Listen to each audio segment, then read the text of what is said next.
It's every parent's nightmare, Vanessa, and obviously we're just desperate to try and get your son back. Do you believe in your heart, after all this time, that he's still alive? Yes, I do.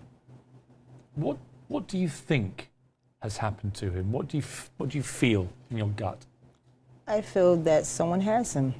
They're holding him because there's not a surveillance tape around that shows him at all, not in a train station, not walking in the street, anywhere. He loved the subway, and so that's why you've been recording these messages for the subway. If he was down there, with all the attention it's now received, do you believe that he would have been discovered now? Is that why you feel he must have been taken against his will? Yes. Let's listen again to the message. This is the message you can hear on the subway in New York in relation to Avante. Hi, Avante, it's Mom. Come to the flashing lights, Avante. Hi, Avante, it's Mom. Come to the flashing lights, Avante. Do you believe, Vanessa, that the school was negligent? Yes. They should never have let him out of the school. It should have been impossible. Yes. I suppose the other side of that argument is he's 14 years old. He's although he has a mind more of a 7 or 8 year old, he is 14. He's a tall boy. He may have given security the slip. He was clearly quite bright. I mean, do you think that could have happened? Even though he's 14, it shouldn't matter. No one should be, allowed to run around the hallways in school. And that security guard should have questioned him. And if he didn't answer, she should have just got up from her seat and said, "Come here," and called someone. Because at that time, he wasn't supposed to be out of the school. David, what is your view of the legal position of the school? It's obviously complicated because they're trying to integrate Avante into the mainstream of the school, and now this has happened, which is obviously a disaster for everybody. Before I do anything else, there's been a lot of talk about that, and I'll answer that. I wanted to thank the police department and the entire community and members of the press who are getting his name out there, getting his picture out there.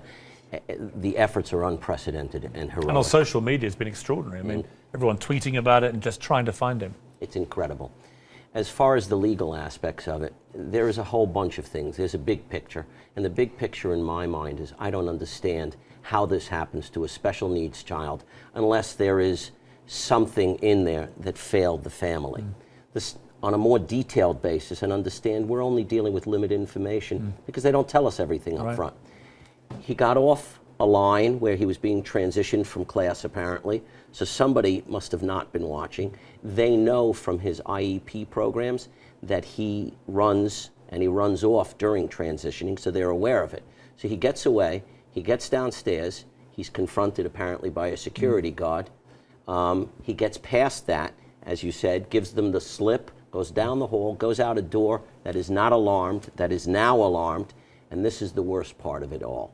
It took not the police, it took the Board of Education, the school officials, a full 45 minutes at a bare minimum to call the police. And that time period may have been absolutely crucial.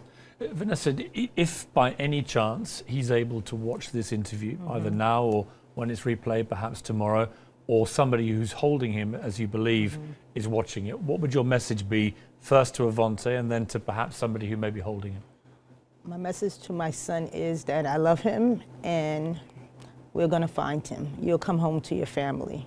And for anyone who has him, please be kind and to let him go.